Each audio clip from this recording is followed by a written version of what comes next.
Good evening, I'm Adam Pinsker. Here are your top stories tonight. Indiana's current legislative maps are more skewed towards one party, in this case Republicans, than 95% of all legislative maps in the country over the last 50 years. That's according to a study commissioned by the activist group Women for Change Indiana.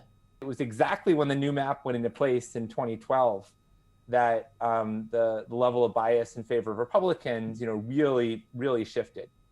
The Indiana legislative maps drawn in 2011 were never challenged in court and were even praised by, among others, the Washington Post. The Bloomington Parks Board heard recommendations this week to reopen the road that runs through Lower Cascades Park. The 0.6-mile stretch has been closed to motorists for more than a year as part of a pilot study to examine the effects of restricting the area to cyclists and motorists.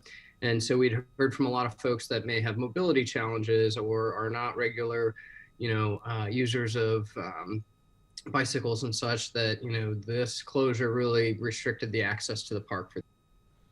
The road was damaged during last Friday's storm and will need to be repaired first. The road could be reopened by early September.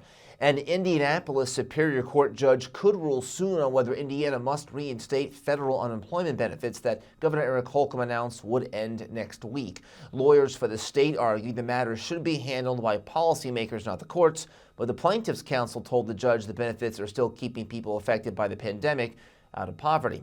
Weather forecast for the rest of tonight. It'll be mostly cloudy and a low of 70 for tomorrow. Rain is in the forecast, unfortunately. We'll see a high of 81 on Friday, high of 87 on Saturday, a 70% chance of showers on Sunday with a high of 85. Have a good night.